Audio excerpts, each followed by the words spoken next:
નમસ્કાર વિદ્યાર્થી મિત્રો, પેન્ટેડ એપ્લિકેશન અપડેટ થઈ ગઈ છે. તમે સંપૂર્ણ સ્વાધ્યાયનું સોલ્યુશન્સ ધોરણ 11-12 કોમર્સના વિદ્યાર્થી બિલકુલ ફ્રીમાં મેળવી શકશો. દરેક વિષયનું ક્યાંથી મળશે તો જુઓ, અહીંયા તમને અલગ અલગ ઓપ્શન દેખાય. સ્ટાન્ડર્ડ 9, 10th, 11th, 12th એની બાજુમાં છે પેન્ટેડ સાથી, એમાં ક્લિક કરવાનું. હવે એમાં ક્લિક કર્યા પછી 11મા વાળા 11મા ધોરણમાં જાય, 12મા વાળા 12મા ધોરણમાં જાય. 12મા ધોરણમાં ગયા પછી અહીંયા એક્સપ્લોર ઉપર ક્લિક કરવાનું છે. દેખાય ને, ફ્રી ફોર સ્ટુડન્ટ, તમારા માટે ફ્રી રાખ્યું છે બકુડાવ. અહીંયા વાણિજ્ય, અર્થશાસ્ત્ર, ગુજરાતી, લાઈવ લેક્ચર્સ, આ બધી વસ્તુના તમને અહીંયા મળી જશે. શું કહેવાય કે વિડીયો સાથે PDF બિલકુલ ફ્રીમાં, જે તમે જોઈ શકશો. ડેટા અપલોડ થવાનો શરૂ થઈ ગયો છે. જ્યારે તમે એપ ડાઉનલોડ કરશો ત્યારે અર્થશાસ્ત્ર, ગુજરાતી વિષય પણ આની અંદર એડ થઈ ગયા છે. અકાઉન્ટ સ્ટેટે એડ થઈ ગયા છે. નંબર 2, તમે લોકો અગર પેડ બેચમાં જોઈન થવા માંગો છો, લાઈવ લેક્ચરમાં જોરદાર ટીમ પાસે ભણવા માંગો છો, તો ધોરણ 11ના વિદ્યાર્થીઓ અહીંયાથી જોઈન થઈ શકે છે અને ધોરણ 12ના વિદ્યાર્થીઓ 12માંથી જોઈન થઈ શકે છે. હવે વિદ્યાર્થી મિત્રો, આખું વર્ષ આપણે જોરદાર તૈયારી કરીએ છીએ. 11મા ધોરણના વિદ્યાર્થીઓને અત્યારથી જ બોર્ડની તૈયારી કરાવી છે અને 12મા વાળા વિદ્યાર્થીઓને બોર્ડ માટે તો મસ્ત મજાની તૈયારી થાય છે. વધારે માહિતી તમે એક્સપ્લોર ઉપર જાશો એટલે આખી બેચની તમને અહીંયા મળી જશે. વધુ માહિતી માટે કોલ પણ કરી શકો છો. તો પેન્ટેડ ડાઉનલોડ કરો અને અપડેટ કરો, જેથી તમે લોકો સારું રિઝલ્ટ લાવી શકો. Good bye. નમસ્કાર વિદ્યાર્થી મિત્રો, સ્વાગત છે તમારું તમારી પ્રિય યુટ્યુબ ચેનલ પેન્ટેડ સાથીમાં. મિત્રો, આજના વિડીયોમાં આપણે ધોરણ 12 અર્થશાસ્ત્રના પ્રકરણ 2 વૃદ્ધિ અને વિકાસના નિર્દેશકોના સ્વાધ્યાયના પ્રશ્નો અને તેના ઉત્તર જોઈશું. પ્રશ્ન 1, નીચેના વિકલ્પોમાંથી સાચો વિકલ્પ પસંદ કરીને લખો. 1, વિકાસ એક બહુપરમાણુય પ્રક્રિયા છે. આ વિધાન કોણે રજૂ કર્યું છે? જવાબ A, ટોડેરો. 2, કયો ખ્યાલ ગુણાત્મક છે? જવાબ D, આર્થિક વિકાસ. 3, 2014માં વિશ્વમાં માનવ વિકાસ આંકની દ્રષ્ટિએ ભારતનો ક્રમ કેટલામો હતો? જવાબ D, 130. 4, 2014માં માનવ વિકાસ અહેવાલ મુજબ ભારતની માથાદીઠ આવક કેટલા ડોલર હતી? જવાબ D, 5497. 5, દેશના આર્થિક વિકાસમાં વધારો થવાથી? જવાબ A, ખેતી ક્ષેત્રનો ફાળો ઘટે છે. 6, જીવનની ભૌતિક ગુણવત્તા આંક PQLI નું મહત્તમ મૂલ્ય કેટલું હોય છે? જવાબ C, 100. પ્રશ્ન 7, માનવ વિકાસના આંકનું મૂલ્ય કેટલું હોય છે? જવાબ C, 0 થી 1 વચ્ચેનું. 8, આર્થિક વૃદ્ધિનો શ્રમ મુખ્યત્વે કેવા રાષ્ટ્રના પ્રશ્નો સાથે સંકળાયેલો છે? જવાબ A, વિકસિત. 9, 2014માં માનવ વિકાસ આંકની દ્રષ્ટિએ વિશ્વમાં પ્રથમ સ્થાન ધરાવનાર દેશ હતો?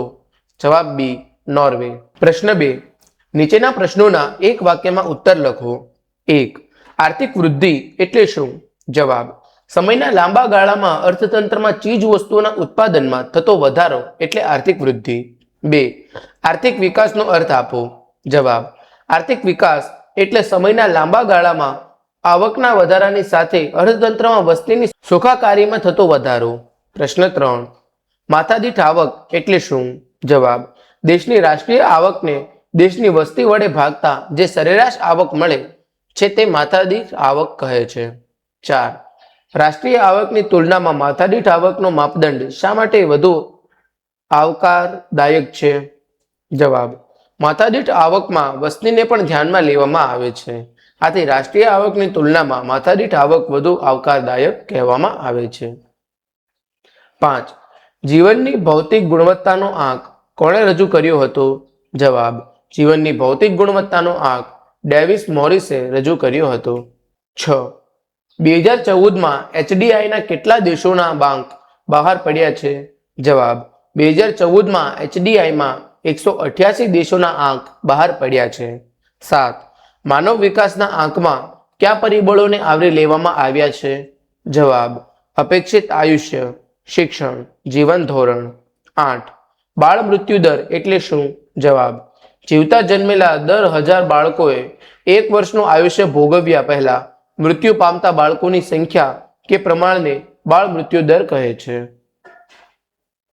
પ્રશ્ન 9, માનવ વિકાસના આંકનું મહત્તમ મૂલ્ય જણાવો. જવાબ, માનવ વિકાસના આંકનું મહત્તમ મૂલ્ય 1 છે. 10, ઊંચી માથાદીઠ આવક શું સૂચવે છે? જવાબ, ઊંચી માથાદીઠ આવક દેશના આર્થિક વિકાસનો ઊંચો દર સૂચવે છે. 11, સેનિટેશનની સુવિધા શેમાં સુધારો સૂચવે છે?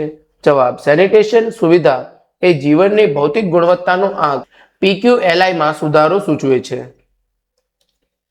પ્રશ્ન 3, નીચેના પ્રશ્નોના ટૂંકમાં જવાબ આપો. 1.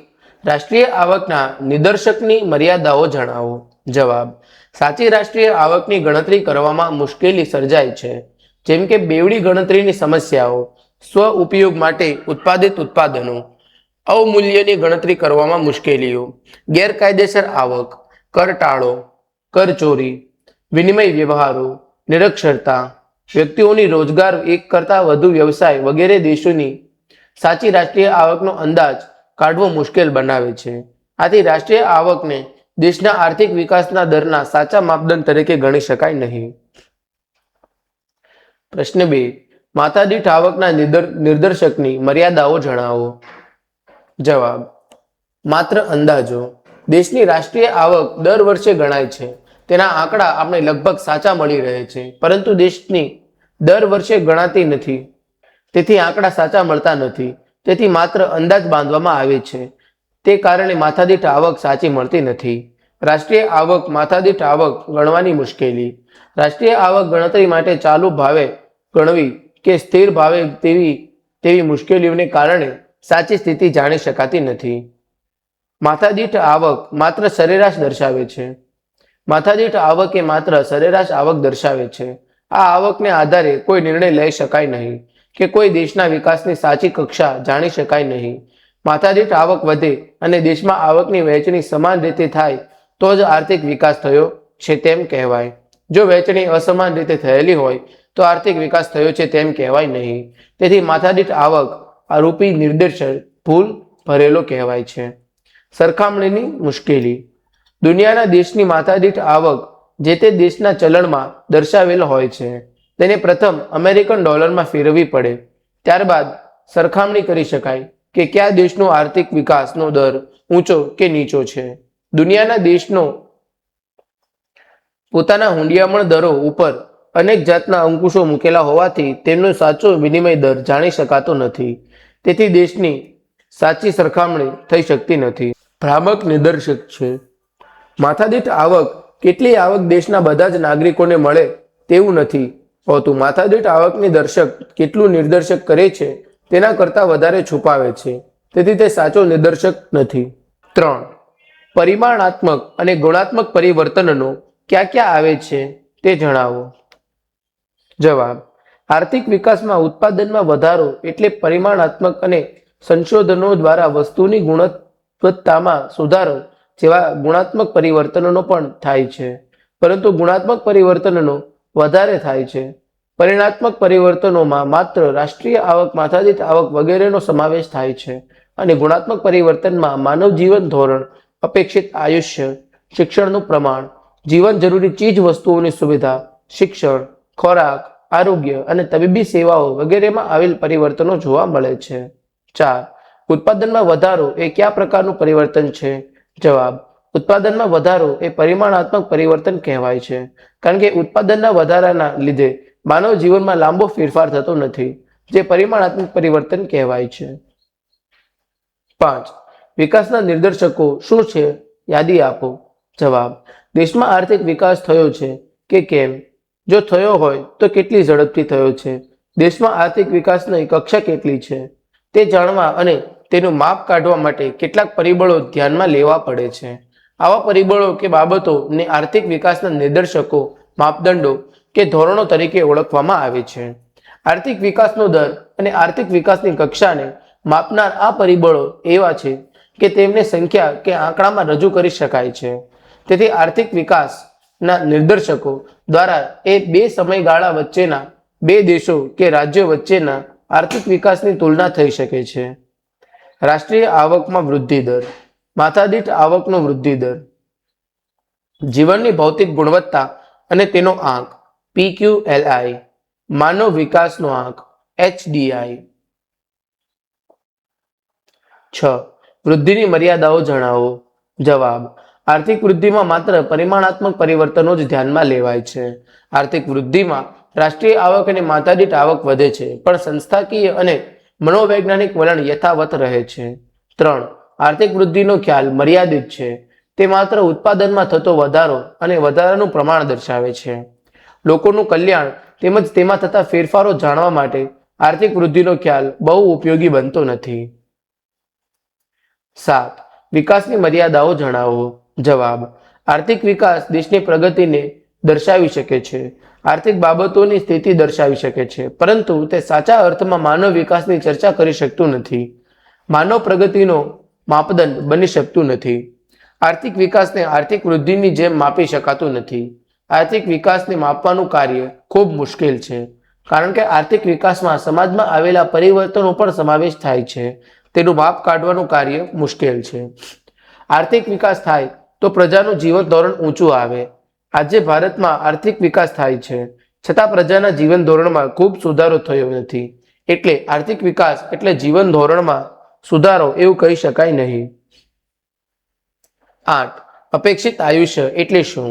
જવાબ: બાળકના જન્મ સમયે તે કેટલા વર્ષનું આયુષ્ય ભોગવશે તેની અપેક્ષાને અપેક્ષિત આયુષ્ય કહે છે. એ પ્રજાનું સરેરાશ આયુષ્ય દર્શાવે છે. અપેક્ષિત આયુષ્ય જીવનની ભૌતિક ગુણવત્તા માપવા માટે ઉપયોગી છે. અપેક્ષિત આયુષ્ય વધે તો આરોગ્યની સેવાઓ સારી છે તેમ કહેવાય. 9. વૃદ્ધિ અને વિકાસમાંથી કોનો માપવામાં મુશ્કેલી પડે છે? શા માટે? જવાબ: આર્થિક વૃદ્ધિ અને આર્થિક વિકાસ બંનેમાંથી આર્થિક વિકાસને માપવામાં મુશ્કેલી પડે છે, કારણ કે આર્થિક વિકાસમાં પરિમાણાત્મક ઉપરાંત ગુણાત્મક પરિવર્તનોને ધ્યાનમાં લેવાય છે. ગુણાત્મક પરિણામોને ચોક્કસ અંકમાં દર્શાવવો ખૂબ જ અઘરો છે. તેમાં પરિવર્તનોનો સામાજિક હોય છે અને લોકોના માનસિક વલણોને ધ્યાનમાં લેવામાં આવે છે, તેથી તેને ચોક્કસ પ્રમાણમાં માપી શકાતા નથી. પ્રશ્ન 4. નીચેના પ્રશ્નોના મુદ્દાસર જવાબ આપો. 1. જીવનની ભૌતિક ગુણવત્તા એટલે શું? તેમાં કઈ બાબતનો સમાવેશ થાય છે? જવાબ: આર્થિક વિકાસનો હેતુ હંમેશા લોકોના જીવન ધોરણમાં સુધારો કરવાનો હોય છે. તેથી કોઈ પણ દેશમાં આર્થિક વિકાસ થયો છે તે બીજા દેશો કરતાં કેટલો વધારે કે ઓછો છે તે માપવા માટે જીવનની ભૌતિક ગુણવત્તાનું નિદર્શક સ્વીકારવામાં આવે છે. માનવ જીવનની ભૌતિક ગુણવત્તા વિવિધ વસ્તુઓ અને સેવાઓની વપરાશના ધોરણો પર આધારિત છે. વપરાશના ધોરણો એટલે સમયના કોઈ એક ગાળા દરમિયાન વ્યક્તિ અથવા વ્યક્તિઓના સમૂહ દ્વારા વપરાશમાં લીધેલ ચોક્કસ વસ્તુઓ અને સેવાઓનો સમૂહ. માનવ જીવનની ભૌતિક ગુણવત્તાનો આંક 0 થી 100 વચ્ચે હોય છે. કેમના શોધક મોરિસ ડેવિસ મોરિસ હતા. જીવનની ભૌતિક ગુણવત્તામાં સમાવેશ થતી બાબતો: કોઈ એક વર્ષના ગાળામાં લોકોએ વપરાશમાં લીધેલ વસ્તુઓ અને સેવાઓના સમૂહ માનવ જીવનની ભૌતિક ગુણવત્તા નક્કી કરે છે, અને વસ્તુઓ અને એમાં મુખ્યત્વે નીચેની ઘટકોનો સમાવેશ થાય છે. ખોરાક, કેલરી, પ્રોટીન, ચરબી, આરોગ્ય અને તબીબી સેવાઓ, વસ્તીના એકમ દીઠ ડોક્ટરનું પ્રમાણ, રહેઠાણ અને કપડાં, શિક્ષણ અને મનોરંજન વગેરે. ઉર્જા શક્તિ, માથાદીઠ ઉર્જાની વપરાશ, દેશની વસ્તીને મળતું પીવાનું ચોખ્ખું પાણી, પરિવહન અને માહિતી પ્રસારણ સેવાઓ, વસ્તી દીઠ રસ્તા, રેલવેની લંબાઈ, ટેલિફોનની સંખ્યા, સરેરાશ આયુષ્ય, બાળ મૃત્યુ દર, સેનિટેશનની સુવિધા. જીવનની ભૌતિક ગુણવત્તાનો આંક શોધવા માટે ઉપરોક્ત દર્શાવેલ 10 ચીજ વસ્તુઓનો અને સેવાઓનો સમાવેશ થાય છે, અને તે પરથી માનવ જીવનની ભૌતિક ગુણવત્તાનો આંક શોધવામાં આવે છે. 2. આર્થિક વિકાસના નિદર્શક તરીકે રાષ્ટ્રીય આવકની ચર્ચા કરો. જવાબ: જો દેશની વાસ્તવિક રાષ્ટ્રીય આવકમાં લાંબા ગાળા સુધી સતત વધારો થઈ રહ્યો છે તો આર્થિક વિકાસ થયો છે તેમ ગણાય. જો રાષ્ટ્રીય આવક ઊંચા દરે વધી હોય તો વિકાસનો દર ઊંચો ગણાય, અને જો રાષ્ટ્રીય આવક નીચા દરે વધી હોય તો રાષ્ટ્રીય આવકનો દોર મંદ ગણાય, અને જો રાષ્ટ્રીય આવકમાં વધારો ન થયો હોય તો સ્થગિતતાની અવસ્થા દર્શાવે છે. જો રાષ્ટ્રીય આવકમાં ઘટાડો થયો હોય તો તે રાષ્ટ્રીય આવકની પીછેહઠની સ્થિતિ દર્શાવે છે. આ માપદંડ પ્રમાણે નાણાકીય આવક રહી પણ વાસ્તવિક આવક ધ્યાનમાં લેવાની હોવાથી રાષ્ટ્રીય આવકની બજાર ભાવે નહીં પરંતુ સ્થિર ભાવે ગણતરી કરવામાં આવે છે. વિશ્વના કેટલાક દેશોમાં રાષ્ટ્રીય આવકમાં વૃદ્ધિ દર અન્ય કેટલાક દેશોના આવકના વૃદ્ધિ દર કરતાં વધારે હોય છે. તેથી એમ કહી શકાય કે તેમનો વિકાસનો દર પણ વધારે છે. નોર્વે, શ્રીલંકા, પાકિસ્તાન કરતાં ભારતનો રાષ્ટ્રીય આવકનો વાર્ષિક વૃદ્ધિ દર ઊંચો છે. તેથી એમ કહી શકાય કે ભારતનો આર્થિક વૃદ્ધિ દર પણ આ દેશો કરતાં ઊંચો છે. આજે ભારત વિશ્વમાં ઝડપથી વિકાસ પામતો અર્થતંત્રમાં ગણાય છે. આપણે એ યાદ રાખવું જોઈએ કે નોર્વે અને અમેરિકાનો અગાઉ ખૂબ વિકાસ થઈ ચૂક્યો છે. હવે તેઓ 2 થી 3% દરે વિકાસ કરી રહ્યા છે. રાષ્ટ્રીય આવકની ગણતરીની મુશ્કેલી, વસ્તી, રાષ્ટ્રીય આવક ગણવાની જુદી જુદી પદ્ધતિઓ. 3. આર્થિક વિકાસના નિર્દેશક તરીકે માથાદીઠ આવકને સમજાવો. જવાબ: જો દેશની માથાદીઠ વાર્ષિક આવકમાં લાંબા ગાળા સુધી સતત વધારો થતો રહે તો આર્થિક વિકાસ થયો છે તેમ કહેવાય. માથાદીઠ આવક એટલે સરેરાશ માથાદીઠ આવક. દેશની કુલ રાષ્ટ્રીય આવકને વસ્તીના કુલ પ્રમાણમાં વડે ભાગતા જે સરેરાશ આવકમાં આવે છે તે માથાદીઠ આવક છે. આમ આ નિર્દેશક દેશની વસ્તીને પણ ધ્યાનમાં લે છે અને તે દ્રષ્ટિએ તે રાષ્ટ્રીય આવકના નિર્દેશક કરતાં ચડિયાતો છે. સંયુક્ત રાષ્ટ્ર UNO ના નિષ્ણાતો પણ માથાદીઠ આવક નાની દર્શકને સ્વીકારવાની હિમાયત કરે છે. રાષ્ટ્રીય આવકની જેમ માથાદીઠ આવક વધારે હોય અને વધારવાનો દર ઊંચો હોય તે દેશનો વિકાસનો દર ઊંચો ગણાય. જો માથાદીઠ આવક નીચા દર વધે તો વિકાસનો દર નીચો ગણાય અને જો માથાદીઠ આવકમાં વધારો ન થયો હોય તો વિકાસનો સ્થગિતતાની સ્થિતિ આવી છે કેમ કહેવાય. જો કોઈ દેશની માથાદીઠ આવક ઘટતી હોય તો વિકાસની પીછેહટની સ્થિતિ છે કેમ કહેવાય. આર્થિક વિકાસનો અંતિમ હેતુ જીવન ધોરણ સુધારી ને માનવ વિકાસ ઊંચે લઈ જવાનો હોય છે અને તે માટે માથાદીઠ આવકમાં વધારો અને તેનું એક ઉત્તમ નિર્દેશક છે. જો વિકાસથી લોકોનું જીવન સુધરે નહીં તો તે સાચા અર્થમાં વિકાસ નથી. તેથી જ માથાદીઠ આવકમાં વધારો એ પ્રજાના ભૌતિક જીવન ધોરણ અને કલ્યાણમાં થતા વધારાનું વધુ સારું નિર્દેશક છે. માથાદીઠ આવકમાં વધારો એ વ્યક્તિને ભૌતિક સુખાકારીમાં વધારો લાવે છે અને તેથી તે વિકાસનો સાચો માપદંડ છે. ભારતની માથાદીઠ આવક 2014 સમખરીદ શક્તિના માપદંડ મુજબ $5,497 અમેરિકન ડોલર છે, જે નોર્વે, અમેરિકા, ચીન, શ્રીલંકા કરતાં ઘણી ઓછી છે. પરંતુ ભારતની માથાદીઠ આવકમાં વૃદ્ધિ દર ઊંચો છે, તેથી વિકાસ ઝડપી થઈ રહ્યો છે તેમ કહેવાય. માથાદીઠ આવકના વૃદ્ધિ દરની મર્યાદાઓ. માત્ર અંદાજો. રાષ્ટ્રીય આવક માથાદીઠ આવક ગણવાની મુશ્કેલી. માથાદીઠ આવક માત્ર સરેરાશ દર્શાવે છે. સરખામણીની મુશ્કેલી ભ્રામક નિર્દેશક છે. ઉપરોક્ત માહિતીને આધારે આપણે માથાદીઠ આવકનો વૃદ્ધિ દર સમજી શકીએ છીએ. 4. જીવનની ભૌતિક ગુણવત્તાના આંકની મર્યાદાઓ ટૂંકમાં સમજાવો. જવાબ: માત્ર 3 જ બાબતોનો સમાવેશ કર્યો છે અને આ 3 જ બાબતોના આધારે સચોટતાથી દેશનો વિકાસ થયો છે કે નહીં તે કહી શકાય નહીં. સાચો આંક મેળવવા આ 3 બાબતો સિવાયની બાબતો પણ સમાવેશ કરવો જોઈએ. માત્ર સરેરાશ દર્શાવે છે. જે 3 નિર્દેશકના મળેલા આંકને 3 વડે ભાગવાથી મળતો આંક PQLI છે, જે સરેરાશ છે. સરેરાશથી તે દેશની 3 બાબતોમાં અગ્રિમતા કે પછાતતા કહી શકાય નહીં. સરેરાશથી નિર્ણયો લેવાતા નથી. 3. દેશનો PQLI નો દર ઊંચો હોય તો દેશનો વિકાસ બીજા દેશો કરતાં વધારે છે તેમ સામાન્ય રીતે કહી શકાય નહીં. 4. 3 ધોરણોએ માનવ જીવનના એક સરખું મહત્વ 100 આંક અપાય છે, જે અયોગ્ય છે. 3 બાબતો માનવ જીવનમાં એક સરખું મહત્વ ધરાવતી નથી. જીવનની ભૌતિક ગુણવત્તા આંકમાં આવક વૃદ્ધિ મહત્વની છે, જેની ઉપેક્ષા કરવામાં આવી છે. ધનિક દેશોની PQLI વધવાની ગતિ ધીમી હોય છે, કારણ કે સરેરાશ આયુષ્ય અમુક હદથી વધારી શકાતું નથી. 5. ભારતમાં વર્તમાનમાં વૃદ્ધિ થઈ રહી છે અથવા વિકાસ થઈ રહ્યો છે અથવા બંને થઈ રહ્યા છે. તમારા જવાબ માટેના કારણ આપો. જવાબ: ભારત દેશ 1991 પછી ખાનગીકરણ, વૈશ્વિકીકરણ અને ઉદારીકરણની નીતિ અપનાવ્યા પછી ભારતને વિશ્વના વિકસિત દેશોની હરોળમાં આવવા માટે લાંબા કદમથી હરણફાળ ભરી રહ્યું છે. ભારતમાં અત્યારે દેખીતી રીતે આર્થિક વૃદ્ધિ થઈ રહી છે અને ભારતનો રાષ્ટ્રીય આવકનો વૃદ્ધિ દર 7.3% છે, જે વિશ્વના અન્ય દેશો કરતાં ઘણો ઊંચો છે. રાષ્ટ્રીય આવકમાં વૃદ્ધિ થતાં આધુનિક ટેકનોલોજી અમલમાં આવતા નવા બિયારણો, સોદાતા ઉત્પાદન અને વહેંચણીનું સંસ્થાકીય માળખું બદલાતા ગરીબી, બેકારી અને આવકની અસમાનતા ઘટે છે, જે દેશના આર્થિક વિકાસનો પ્રતિબિંબ છે. ભારતની માથાદીઠ આવકમાં વૃદ્ધિ દર 6% છે, જે વિશ્વના અન્ય દેશો કરતાં ઊંચો છે. જેથી ભારતમાં વર્તમાન આર્થિક વૃદ્ધિ સાથે આર્થિક વિકાસ પણ થઈ રહ્યો છે એ બાબત ચોક્કસ ધ્યાને લઈ શકાય. ભારત દેશની અંદર નાગરિકોની પણ પાયાની અને મૂળભૂત જરૂરિયાતો સંતોષતા જીવન ધોરણ સુધરે છે અને એના પરિણામે આર્થિક વિકાસની સાથે સામાજિક પ્રગતિ પણ થઈ શકે છે. જે આર્થિક વૃદ્ધિની સાથે આર્થિક વિકાસ પરિણામ દર્શાવે છે. આર્થિક વિકાસની માત્ર આર્થિક વૃદ્ધિના સંદર્ભ આપવો જરૂરી નથી. સાથે સાથે વિકાસના માપદંડ તરીકે માનવ વિકાસ પણ ધ્યાનમાં લેવો જોઈએ.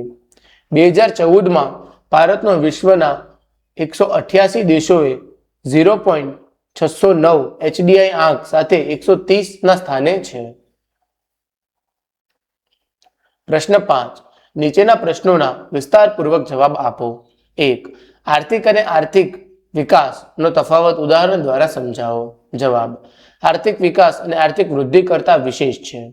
આર્થિક વૃદ્ધિ એ એવી પ્રક્રિયા છે જેમાં અર્થતંત્રની આવક વધે છે, પરંતુ અર્થતંત્રની સંસ્થાઓમાં પરિવર્તન આવતા નથી, લોકોના મનોવલણ બદલાતા નથી. જ્યારે આર્થિક વિકાસનો અર્થતંત્રની આવકમાં થતા વધારાની સાથે અર્થતંત્રનું માળખું, લોકોના વલણ બદલાય છે. જેરાલ્ડ મેયરે જણાવ્યું છે કે વિકાસ એટલે વૃદ્ધિ પ્લસ પરિવર્તન. આર્થિક પ્રવૃત્તિ અને આર્થિક વિકાસ. આર્થિક વૃદ્ધિ એ ઘટના છે, જ્યારે આર્થિક વિકાસ એ પ્રક્રિયા છે. આર્થિક વૃદ્ધિમાં પરિણાત્મક પરિવર્તનો થાય છે, જ્યારે આર્થિક વિકાસમાં પરિણાત્મક અને ગુણાત્મક પરિવર્તનો થાય છે. આર્થિક વૃદ્ધિમાં અર્થતંત્રમાં ઉપલબ્ધ સાધનોની પૂર્ણ ફાળવણી ઉપર ભાર મૂકવામાં આવે છે, જ્યારે આર્થિક વિકાસમાં અર્થતંત્રમાં વપરાયેલા સાધનો વપરાશમાં લેવાતા પ્રશ્નો ઊભા થાય છે. આર્થિક વૃદ્ધિ વિકસિત દેશો સાથે સંકળાયેલો ખ્યાલ છે, જ્યારે આર્થિક વિકાસ એ વિકાસશીલ દેશો સાથે સંકળાયેલ છે. આર્થિક વૃદ્ધિને માપવાનું કાર્ય સરળ છે, જ્યારે આર્થિક વિકાસને ચોક્કસ રીતે આપવાનું કાર્ય અતિ મુશ્કેલ છે. આર્થિક વૃદ્ધિને માથાદીઠ આવકના વધારા સાથે સંબંધ છે, જ્યારે આર્થિક વિકાસને માથાદીઠ આવક ઉપરાંત વહેંચણી સાથે સંબંધ છે. આર્થિક વૃદ્ધિ ઝડપી હોય છે, જ્યારે આર્થિક વિકાસની પ્રક્રિયા ધીમી હોય છે. આર્થિક વિકાસ વિના આર્થિક વૃદ્ધિ શક્ય છે, જ્યારે આર્થિક વૃદ્ધિ વિના આર્થિક વિકાસ શક્ય નથી. 2. આર્થિક વિકાસના નિર્દેશક તરીકે જીવનની ભૌતિક ગુણવત્તા સુધારણાના આંક વિશે સમજાવો. જવાબ. વપરાશના ધોરણો કે જીવન ધોરણને જીવનની ભૌતિક ગુણવત્તા કહે છે. રાષ્ટ્રીય આવક અને માથાદીઠ આવકનો વધારો એ રાષ્ટ્રીય વિકાસનો સાચો નિર્દેશક નથી. તેમની અનેક મર્યાદાઓ છે. દેશની વધતી આવક અમુક લોકોના હાથમાં કેન્દ્રિત થાય તે વિકાસ નથી. દેશનો આ વિકાસ એવો હોવો જોઈએ જે ગરીબોના જીવન ધોરણને ઊંચું લાવે, નાગરિકોની પ્રાથમિક જરૂરિયાત સંતોષાય. આ બાબતને ધ્યાનમાં રાખીને મોરિસે જીવનની ભૌતિક ગુણવત્તાના આંકની રજૂઆત કરી છે, જેને ટૂંકમાં PQLI તરીકે ઓળખવામાં આવે છે. આ આંકમાં માનવ જીવનના ભૌતિક ગુણવત્તામાં સુધારાને આર્થિક વિકાસ ગણવામાં આવે છે. જીવનની ભૌતિક ગુણવત્તાની કક્ષા આર્થિક વિકાસની કક્ષા દર્શાવે છે. કોઈ એક દેશ કે રાજ્યમાં બીજા દેશ કે રાજ્યની તુલનામાં માનવ જીવનની ભૌતિક ગુણવત્તા ચડિયાતી હોય તો તેનો અર્થ એવો થાય કે તે દેશ કે રાજ્યમાં આર્થિક વિકાસની કક્ષા એટલે કે સપાટી ઊંચી છે. ભૌતિક જીવનની ગુણવત્તા માપવા માટે 3 ધોરણો દર્શાવાય છે. 1. શિક્ષણનું પ્રમાણ. દેશમાં સાક્ષરતાનું પ્રમાણ શિક્ષણની સ્થિતિ દર્શાવે છે. દેશમાં શિક્ષણ મેળવેલી વસ્તીની ટકાવારીના આધારે શિક્ષણનું પ્રમાણ જાણી શકાય છે. 2. અપેક્ષિત આયુષ્ય. બાળકના જન્મ સમયે તે કેટલા વર્ષનું આયુષ્ય ભોગવશે તેની અપેક્ષાને અપેક્ષિત આયુષ્ય કહેવાય છે, જે પ્રજાનું સરેરાશ આયુષ્ય દર્શાવે છે. અપેક્ષિત આયુષ્ય વધે તો આરોગ્યની સેવાઓ સારી છે તેમ કહેવાય. જીવનની ભૌતિક ગુણવત્તાનો આંક 0 થી 100ના અંક વચ્ચે હોય છે, જે ઉપરોક્ત 3 બાબતોનો સરેરાશ છે. જે દેશનું PQLI 100ની નજીક છે તે દેશની કામગીરી ઉત્તમ છે તેમ કહેવાય, અને દેશનું PQLI 0ની નજીક છે તે દેશની કામગીરી ઉતરતી કક્ષાની છે તેમ કહેવાય. આ PQLI આંક માથાદીઠ આવકના નિર્દેશક કરતા ચડિયાતો છે. 3. માનવ વિકાસ આંકમાં કઈ બાબતોનો સમાવેશ થાય છે તેની સમજૂતી આપો. જવાબ. માનવ વિકાસનો આંક 1990માં સંયુક્ત રાષ્ટ્ર વિકાસ કાર્યક્રમ દ્વારા માનવ વિકાસ અહેવાલ રજૂ થયો, આ અહેવાલમાં વિકાસના માપદંડ તરીકે માનવ વિકાસનો આંક HDI રજૂ કરવામાં આવ્યો. માનવ વિકાસનો આંક 1990માં સંયુક્ત રાષ્ટ્ર વિકાસ કાર્યક્રમ દ્વારા માનવ વિકાસ અહેવાલ રજૂ થયો. આ અહેવાલ વિકાસના માપદંડ તરીકે માનવ વિકાસ આંક HDI રજૂ કરવામાં આવ્યો. HDIમાં આર્થિક માપદંડો સાથે આર્થિક માપદંડ ઉપર વધુ ભાર મૂકવામાં આવ્યો છે. HDI તૈયાર કરવામાં મહત્વની ભૂમિકામાં ભારતના અર્થશાસ્ત્રી અમર્ત્ય સેનનો ફાળો પણ છે. 1990થી HDIને માપવા માટે જે વિવિધ ન્યૂનતમ અને મહત્તમ મૂલ્યનો ઉપયોગ થયો હતો, જેમાં 2010માં સુધારો કરવામાં આવ્યો છે. અપેક્ષિત આયુષ્ય, જ્ઞાન, શિક્ષણ, સારું જીવન ધોરણ.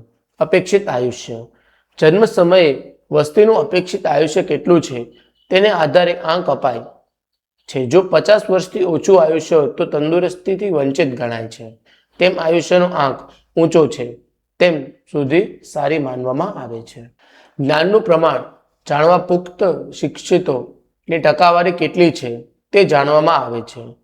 આમાં 15 વર્ષ અને તેનાથી વધુ ઉંમરની વ્યક્તિના અક્ષર જ્ઞાનને ધ્યાનમાં લેવાય છે, જેમાં બે બાબતોનો સમાવેશ થાય છે, જેમાં A. સ્કૂલના સરેરાશ વર્ષ, B. સ્કૂલના અપેક્ષિત વર્ષ. દેશમાં શાળા કક્ષા માટે કેટલા વર્ષ અપેક્ષિત છે તેમાંથી બાળક શાળામાં સરેરાશ કેટલા વર્ષ પડે છે તેનો આંક મેળવવામાં આવે છે. 6. સારું જીવન ધોરણ. જીવન ધોરણ એટલે મળતી સગવડતા, જેમાં પીવાનું શુદ્ધ પાણી, આરોગ્યની સેવા, સેનિટેશનની સેવા, બાળ મૃત્યુ દર, ઓછા વજનવાળા બાળકોને ટકાવારી, માથાદીઠ દૈનિક કેલરી, 5 વર્ષથી નીચેના બાળકોનું મૃત્યુ દર અને ચરબીની પ્રાપ્તિને જોવાય છે. અને સારા જીવન ધોરણનો આધાર આવક ઉપર હોય છે. કનું સૂચકાંક માથાદીઠ કાચી રાષ્ટ્રીય આવક GNI, PPP, સમખરીદ શક્તિના ધોરણો મપાય છે. મુખ્ય બાબતો: 3 ધોરણોને આધારે ગણાતા HDIનું મહત્તમ મૂલ્ય 1 ગણાય છે. HDIનું મૂલ્ય 0-1 વચ્ચે હોય છે. જે દેશનો HDI 1 થી નજીક છે તે વધુ વિકસિત ગણાય છે. તેનો HDIમાં ક્રમ નીચો મળે છે. વર્ષ 2014માં દુનિયાના 188 દેશોમાં HDIમાં 0.944 આંક સાથે નોર્વે દેશ પ્રથમ ક્રમે અને ભારત 0.609 આંક સાથે 130મા ક્રમે હતો. 4. PQLI અને HDIની તુલના કરો. બંનેમાંથી કયો શ્રેષ્ઠ છે? શા માટે? જવાબ: PQLIની રજૂઆત ડેવિસ મોરિસે કરી છે, જ્યારે HDIની રજૂઆત 1990માં સંયુક્ત રાષ્ટ્ર વિકાસ કાર્યક્રમમાં મહેબૂબ ઉલ હક દ્વારા કરવામાં આવી હતી. PQLIમાં માનવ જીવનમાં ભૌતિક ગુણધર્મો થતા સુધારાને આર્થિક વિકાસ કહેવામાં આવે છે, જ્યારે HDIમાં માનવ જીવનના આર્થિક અને સામાજિક સુધારા અને આર્થિક વિકાસ ગણવામાં આવે છે.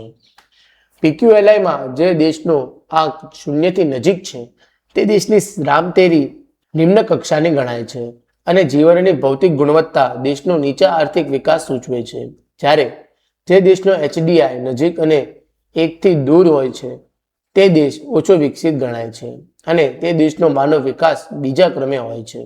5. PQLI આંક 0 થી 100 વચ્ચે હોય છે, જ્યારે HDIનો આંક 0 થી 1 વચ્ચે હોય છે. 6. PQLIમાં શિક્ષણનો ગુણાંક, આયુષ્યનો ગુણાંક, બાળ મૃત્યુદરનો ગુણાંકનો ઉપયોગ કરવામાં આવે છે, જ્યારે HDIમાં અપેક્ષિત આયુષ્યનો આંક, શિક્ષણનો આંક, સારા જીવન ધોરણના આંકનો ઉપયોગ થાય છે. 7. PQLI એ માથાદીઠ આવકને દર્શક અને રાષ્ટ્રીય આવકના નિર્દેશક કરતા ચડિયાતો છે, જ્યારે HDI એ સર્વ કરતા ચડિયાતો છે, કારણ કે તેમાં માનવની આર્થિક પરિસ્થિતિની સાથે સામાજિક પરિસ્થિતિને પણ ધ્યાનમાં લેવાય છે. HDI તૈયાર કરવામાં મહત્વની ભૂમિકા પ્રખ્યાત અર્થશાસ્ત્રી મહેબૂબ હક અને નોબેલ પ્રાઇઝ વિજેતા ભારતીય અર્થશાસ્ત્રી અમર્ત્ય સેનની છે. PQLI કરતાં HDI શ્રેષ્ઠ કહી શકાય છે, કારણ કે ભૌતિક ગુણવત્તાના આંકમાં થતા સુધારાને આર્થિક સુધારો ગણવામાં આવે છે, તેથી તે સામાજિક માપદંડ છે, જ્યારે માનવ વિકાસ આંક એ આર્થિક પ્રગતિ અને સામાજિક પ્રગતિને આર્થિક સુધારો ગણવામાં આવે છે, તેથી તે પ્રગતિશીલ માપદંડ છે. જીવનની ભૌતિક ગુણવત્તાનો આંક જુદા જુદા દેશોના જૂથ કે એક જ દેશના વિવિધ રાજ્યોમાં માનવ જીવનની ગુણવત્તાની દ્રષ્ટિએ સરખાવે છે, જ્યારે માનવ વિકાસ આંક કોઈ એક દેશ અન્ય દેશની તુલનાએ માનવ વિકાસની દ્રષ્ટિએ કયા સ્થાને છે? 5. આર્થિક વિકાસના નિર્દેશકનો ટૂંકમાં સમજાવો.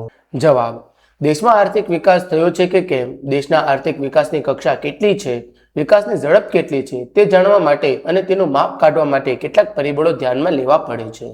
આ પરિબળોને કારણે આર્થિક વિકાસના નિર્દેશકો, માપદંડો કે ધોરણો તરીકે ઓળખવામાં આવે છે. આર્થિક વિકાસનો દર અને આર્થિક વિકાસની કક્ષાને માપવાના આ પરિબળો એવા છે કે તેમની સંખ્યા કે આંકડામાં રજૂ કરી શકાય છે.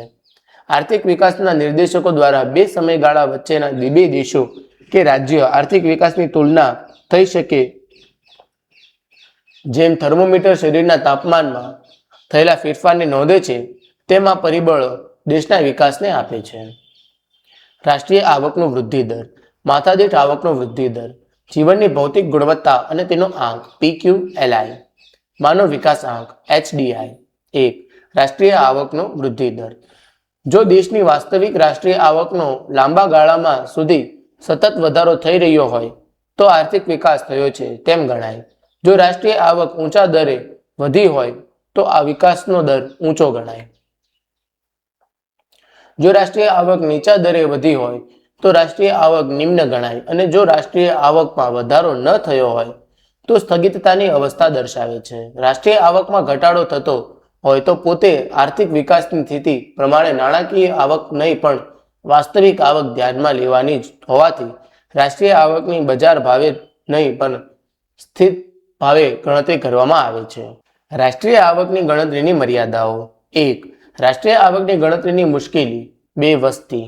3. રાષ્ટ્રીય આવક ગણતરીની જુદી જુદી પદ્ધતિઓ. 2. માથાદીઠ આવકમાં વૃદ્ધિ દર. કુલ રાષ્ટ્રીય આવકને દેશની કુલ વસ્તી વડે ભાગવામાં આવે તો માથાદીઠ આવક મળે છે અને આમાં દીઠ આવકના અને માથાદીઠ આવકમાં વૃદ્ધિ દર કહે છે. માથાદીઠ આવક એટલે સરેરાશ માથાદીઠ આવક દેશની કુલ રાષ્ટ્રીય આવકને વસ્તીના કુલ પ્રમાણ વડે ભાગતા જે સરેરાશ આવક મળે છે તે માથાદીઠ આવક છે. આમ નિર્દેશક દેશની વસ્તીને પણ ધ્યાનમાં લેશે અને તે દ્રષ્ટિએ રાષ્ટ્રીય આવકના નિર્દેશક કરતાં ચડિયાતો હોય છે. જેમ માથાદીઠ આવક વધારે હોય અને વધવાનો દર ઊંચો હોય તે દેશનો વિકાસનો દર ઊંચો ગણાય અને જો મદદ આવકમાં વધારો ન થયો હોય તો વિકાસમાં સ્થગિતતાની સ્થિતિ આવી છે. માથાદીઠ આવકની મર્યાદા. માત્ર અંદાજો. રાષ્ટ્રીય આવક માથાદીઠ આવક ગણતરી મુશ્કેલીઓ. માથાદીઠ આવક માત્ર સરેરાશ દર્શાવે છે. સરખામણીની મુશ્કેલી ભ્રામક નિર્દેશક છે. 3. PQLI. જીવનની ભૌતિક ગુણવત્તાનો આંક. માનવ જીવનની ભૌતિક ગુણવત્તા વિવિધ વસ્તુઓ અને સેવાઓની વપરાશની ધોરણો પર આધારિત છે. વપરાશના ધોરણો એટલે સમયના કોઈ ગાળા દરમિયાન વ્યક્તિ અથવા વ્યક્તિઓના સમૂહમાં વપરાશમાં લેવાય ખોરાક, બળતણ તથા અન્ય બિન ટકાઉ વસ્તુઓ વપરાશમાં લેવાય.